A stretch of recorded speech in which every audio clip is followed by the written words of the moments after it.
Hi, I'm Susie Bruce. I'm director of the Gordie Center at the University of Virginia. We have a national mission to end hazing and substance misuse among high school and college students. We're named after Gordie Bailey, who died in 2004 as a result of an alcohol overdose related to fraternity hazing at the University of Colorado, Boulder. Our programs are all evidence-informed and student-tested. In 2022, we developed a set of hazing and alcohol education programs in response to Virginia's Adams Law, which was named after Adam Oakes, who died of an alcohol overdose related to fraternity hazing at Virginia Commonwealth University. The law required in-person hazing education that is extensive and current, that talks about hazing, the dangers of hazing, including alcohol intoxication, state and local and institutional policies and laws, and information about the disciplinary process and how students could report. What we developed is a set of 3 programs, now 4, for potential new members of student organizations with a new member process, the current members, which we now have a part 2 so that organizations can alternate every other year, and for their advisors. Our focus is really on helping students know what hazing is, how to intervene, and how to report. And for those current members and advisors, we want to make sure that they know how to change problem activities. They can identify them and they've got some strategies. So we're really pleased to share this NASPA award-winning program. We have 16 other institutions in Virginia that have licensed this program from us, since all schools were required to implement that training in 2022. At the University of Virginia, we've given close to 200 presentations in this in-person only program to almost 18,000 students. We had a huge amount of student engagement in the development of this program. They reviewed our surveys, they were in focus groups, we had demonstration presentations and got feedback, sometimes changing significant portions of the program. We've employed students as co-facilitators. We do pre and post-program surveys, as well as sort of watching other facilitators to kind of ensure fidelity to the program. We even had a president's group give us feedback on the group's impact. We're really pleased to share the evaluation data from the 2023-24 year of our first year students, and we trained all of our first year students through summer orientation. We found statistically significant changes for our 4 outcome measures. And those look at things like, if someone agrees to participate in hazing, that makes it okay. Or hazing is an effective way to build unity. We want to make sure that they disagree with those statements. They also know how to intervene safely to put a stop to hazing activities if they encounter them, and they recognize that being hazed can cause emotional harm. Those paired t-tests from before and right after the program were very significant. And we are continuing to evaluate the program and make sure we continue to refine it and find these wonderful outcomes. That first year orientation also found that the vast majority of our students at the end of the program said, I know how to report hazing. I will call for help if I see even one sign of an overdose, and that they learned something new. I'm Jill Maurer. I am the Assistant Director of the Gordie Center, and the primary program that we deliver during our new student orientation at the University of Virginia is for our potential new members. And honestly, our orientation staff was a little nervous when we had to incorporate hazing education into orientation. So we worked really hard to focus our new member program on themes like belonging. You don't need to earn your spot. You're already here at this university. You deserve to be here. So we really built the program to be as positive and empowering as we could possibly be.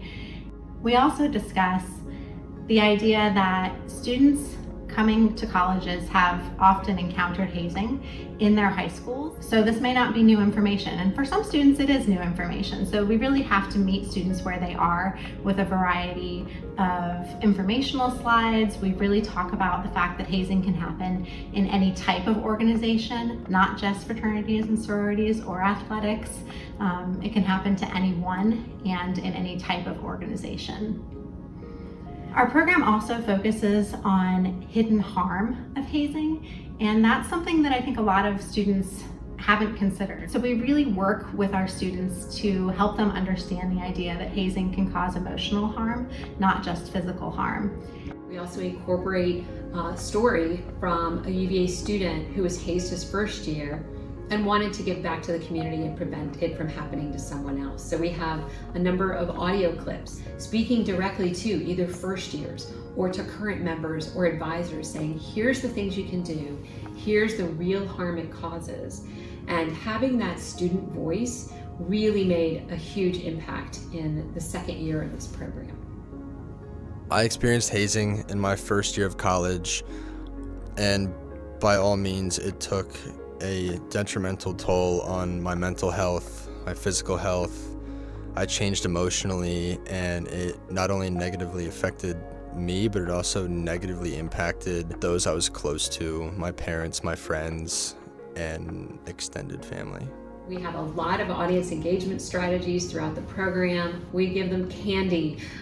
We use an audience response system that keeps things anonymous but lets them see how their peers believe. We have them discussing things in small groups or with the whole group. And one of the most engaging pieces is the spectrum of risk that we do with students, where they collectively rate the riskiness of activities, and then we have a discussion afterward about what elements could change the level of risk, and does everyone agree? Because often they don't. Expected to run errands for a member at any time during the day. What do you think? Let's switch to yours now. Okay. How are we feeling?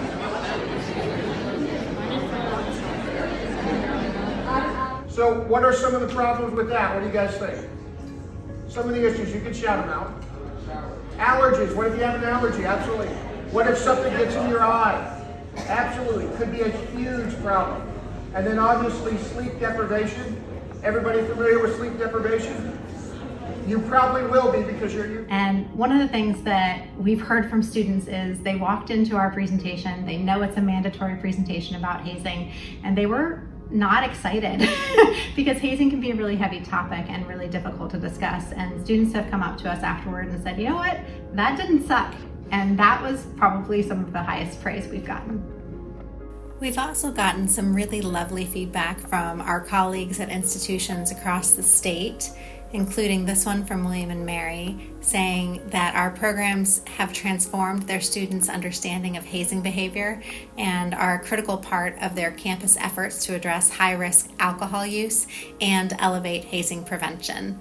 William & Mary students also echoed UVA student sentiments. Students leaving the training say something along the lines of, I didn't want to come to this at all, but that was really great. The goal of all the programs in our curriculum is really to empower students to find organizations that value them for who they are, because all students deserve to belong and all students deserve a positive student experience. And we'll close with this incredible feedback from TJ Horan, the Director of Student Life at Randolph-Macon College. Since implementation in 2022, the Gordie Center's Hazing and Alcohol Overdose Education Program has made a significant impact in addressing critical student and institutional needs, ensuring compliance with Virginia's Adams Law, and supporting Virginia campuses in fostering safer and healthier student organization environments. The application of practical research and assessment models guarantees that the program remains dynamic, relevant, and impactful in preventing hazing and alcohol-related incidents. Across all training presentations, the program uses innovative practices, including the incorporation of emerging learning technologies, videos, and live and recorded facilitator trainings. These creative methods allow for greater accessibility and engagement for facilitators and participants alike. The ability to customize aspects of the materials to include campus-specific hazing policies and medical amnesty procedures ensures that every participating institution, such as mine at Randolph-Macon College, can address their specific policies while adhering to the state's requirements. The program's success in addressing critical student health and safety issues, the responsiveness and commitment to the Gordie Center to continuous improvement of the program, and its creative and research-based approaches have made a tangible difference in promoting student well-being and safety across Virginia's campuses as intended by Adams Law.